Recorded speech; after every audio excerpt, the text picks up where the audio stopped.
तो कभी कभी तो ऐसा लगता है कि गधे को जाके बोलोगे कि तुम बोझ ढो रहे हो, तुमको बुरा नहीं लगता, वो बचपन से ढोता है, उसको पता ही नहीं चलता, आदत लग गई उसकी। हम बोझ ढोने नहीं आए थे इस पृथ्वी पर, मनुष्य आया था अपने पंख अपने परवाज को लेकर उड़ने, आनंद करने, मस्ती करने। देवता भी जिस मनुष्य के दुर्लभ योनि को पाने के लिए तड़पते और तरसते हैं, उस मनुष्य योनि के भीतर आकर इतने जंजाल, इतनी तकलीफें, इतनी दुश्वारियां, इतनी दुर्गति। तो इसीलिए तो कभी कभी बनारस की तरह कहता हूं कि जिंदगी झंड बा फिर भी घमंड बा। ये बनारस की भाषा से मैं लोगों को परिचित करा रहा हूं। और किसी भी राष्ट्र में, राष्ट्र के किसी भी प्रदेश में हमारी जो लोक भाषा है, मातृभाषा किसको कहते हैं? हमारी मैया जो बोले, ये भी एक बात है। मातृ माने ही मां। हमारी मां पूर्वांचल में अगर रहती हैं, पूर्वांचली भाषा बोलती हैं, कहो कहां गए लला। अब ये कुकरी का 3 महीने का कोर्स करके हाँ हेलो हाँ और यूं, अपनी भाषा के प्रति सम्मान नहीं, राष्ट्र के प्रति सम्मान नहीं। भारत के विकास की चर्चा चलती है, भारत का विकास। भाई देखो, तुम्हें इंग्लिश बोलना आता है, कोई बुरी बात नहीं है, सीखो।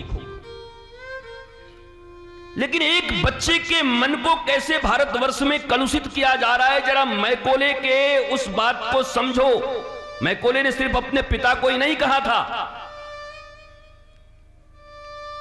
ब्रिटिश पार्लियामेंट में उठकर जो इसने भाषण दिया है, गूगल पे हिंदी में उपलब्ध है, सब पढ़ लेना एक बार,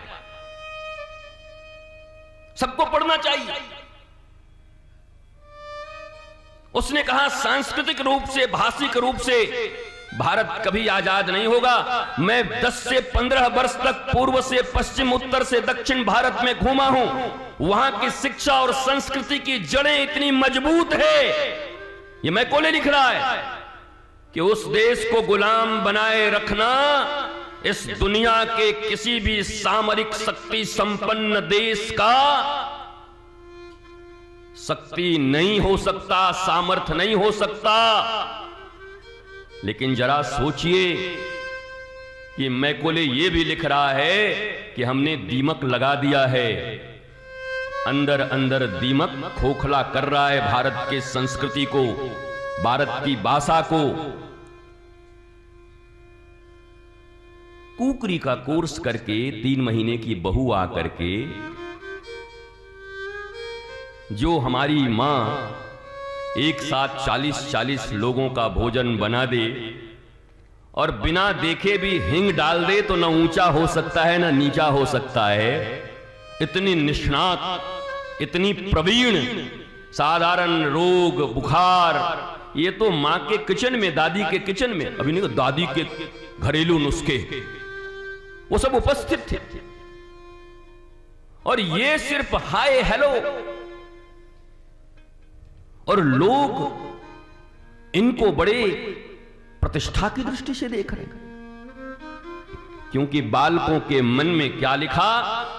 A for Apple, B for boy, C for G से जेंटलमैन।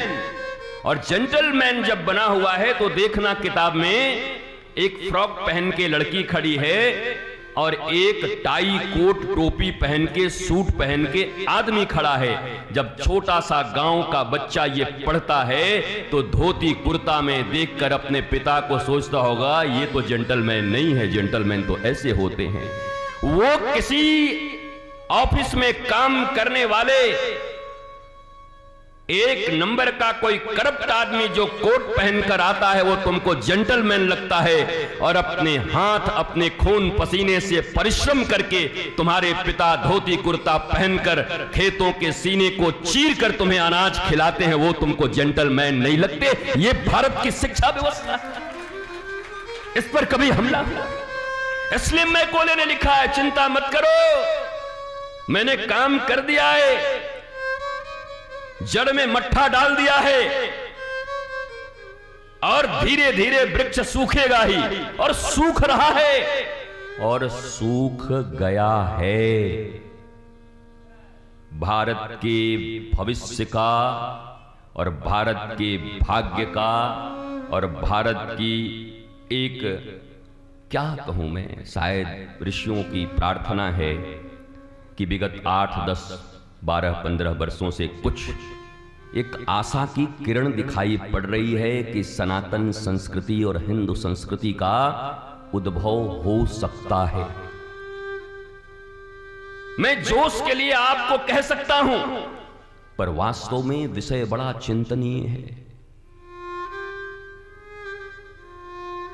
क्योंकि न इस पीठ पर बैठा हुआ व्यक्ति कुछ करेगा तो होगा, न तुम्हारे करने से होगा, न आयोजक करने से होगा। श्रोताओं, एक एक व्यक्ति ही भारत है।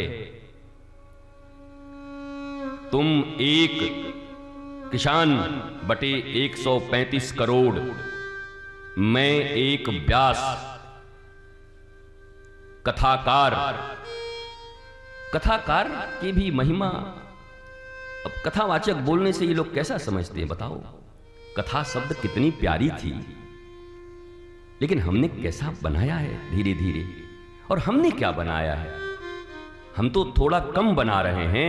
हमारी जो शिक्षा व्यवस्था है ये सब तो विपरीत है। हमारे रूप, हमारे रंग, हमारे धोती पहनने पर, हमारे तिलक लगाने पर हर जगह आक्षेप हैं। तुम्हारे ये बेटे बच्चे, ओ मामा ये क्या बनो, कैसी लग रही हो, पापा एकदम ओल्ड लग रहे हो। ये गोल्ड है बेटा, तुम्हारे पापा तुम्हारे दादा गोल्ड हैं, तुम्हारे जैसे रोल्ड गोल्ड नहीं हैं। पर पता नहीं, सब समझने के बाद भी केवल राष्ट्र के विकास की बात कर रहे हो आप, राष्ट्र सुधारने की बात कर रहे हो। भैया तुम्हारे घर में तुम्हारा मुन्ना और पप्पू कब सुधरेगा? तुम अपने मुन्ना की बात नहीं कर रहे, अपनी मुनिया की बात नहीं कर रहे। जिसको देखो उसी को राष्ट्र का चिंतन है। राष्ट्र सुधार देंगे। आपकी वाली कहां पढ़ रही है? छोटी बच्ची, मतलब डीपीएस में डाल दिया हूं, वो तो क्या कर, अपन लोग थोड़ी सरकारी में पढ़ते हैं। सरस्वती में खुद थोड़ी जाते हैं हम लोग, उस विद्या मंदिर में हम थोड़ी जाएंगे जिस विद्यालय का नाम भी सरस्वती हो। हम गुरुकुल में थोड़ी भेजेंगे अपने बच्चों को। महाराज जी गुरुकुल अच्छा होता तो भेजते। तुम कर क्या रहे हो? इतनी बड़ी बड़ी बिल्डिंगें बना रहे हो, सड़कें बना रहे हो। आदमी एक है, मुंबई में भी तुम्हारा मकान, दिल्ली में भी तुम्हारा मकान, आलीशान कोठियां पे कोठियां ठोकते जा रहे हो, और तुम्हारे घर में तुम्हारा खानदान बर्बाद हो रहा है। तुम क्यों नहीं खोल लेते? तुम क्यों नहीं गुरुकुल की परंपरा के लिए कोलैबोरेशन करते हो? वृंदावन, अयोध्या और काशी में बैठे हुए वो महान, जिनको 80-80 हजार श्लोक याद हैं, ऐसे विद्वान निष्णात विप्र,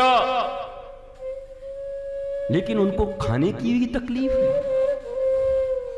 और तुम डीपीएस और डीएवी में पढ़ाते हुए, कोठियों पे कोठियां ठोकते हुए अपने भारतवर्ष के मंगल की कामना कर रहे हो और सोच रहे हो हमारा देश एक दिन हमारे लिए बहुत सुंदर स्वर्ग के जैसा होगा, गोलोक के जैसा होगा।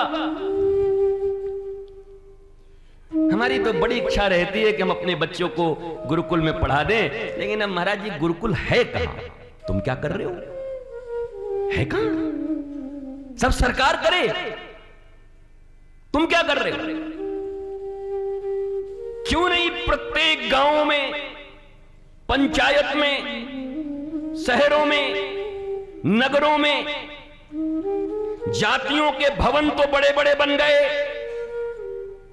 इस जाति का ये भवन, इस जाति का ये भवन, इस जाति का ये भवन, इस जाति का ये भवन, इस जाति का ये भवन। 700 वर्ष पहले भक्ति का मध्यकालीन युग, जिस युग के बारे में एक ही नारा सबसे प्रमुख था, जाति पाति पूछे नहीं कोई, हरि के भजे सो हरि के होई। तो तुम्हारे हर शहरों में तुम्हारे जातियों के घर हैं, सामूहिक भवन है, तुम्हारा जाति का सामुदायिक भवन है। पर तुम गांव वाले मिलकर, पंचायत वाले मिलकर, नगर वाले मिलकर, शहर वाले मिलकर, जिले वाले मिलकर क्या अपने स्थान पर एक दिव्य गुरुकुलम की स्थापना नहीं कर सकते? उन श्लोकों में निष्णात ब्राह्मण विप्र जो बैठे हुए हैं, आने वाली पीढ़ियां संस्कृत पढ़ने से अब हेजिटेट करेंगी। कौन पढ़ेगा? जब तुम डीपीएस में पढ़ा करके जेंटलमैन टोपी बांध करके और नाक पोंछने वाला टाई लगा करके अपने आप को जेंटलमैन शो करते हुए बाहर निकलोगे फर्राटे हुए, और वो संस्कृत पढ़ करके घरों में बैठे हुए 2 वक्त का अनाज का भी व्यवस्था नहीं कर पाएंगे, उसके बाद भी भारत की संस्कृति, भारत की उन्नति और राष्ट्र के प्रति अपने दायित्वों का केवल विधवा विलाप कर रहे हो। सोचे बोले करे नहीं, उसकी आशा फले नहीं। मौखिक ज्ञान नहीं व्यवहार, ऐसी शिक्षा को धिक्कार। मौखिक ज्ञान है, आशा में बैठे हुए। रोम जल रहा था तो नीरो बंसी बजा रहा था बैठ के। तुम्हारा राष्ट्र तुम्हारे हाथों से निकला जा रहा है। हाथों से जैसे रेत सरकते जाते हैं, एक एक जगह सरक गए तुम्हारे हाथों से। कभी अफगानिस्तान, कभी पाकिस्तान, कभी बांग्लादेश, कहां इंडोनेशिया तक, बर्मा तक। कैसा भारत, विशाल अखंड भारत। और अब तो बचा भी ऐसे करके एक पांव का भारत। 2 हाथ तो ऐसे बचे हैं। जो भारत बचा है, उस भारत में भी कितने प्रदेश आपके रह गए हैं, ये भी आपको ज्ञात नहीं है।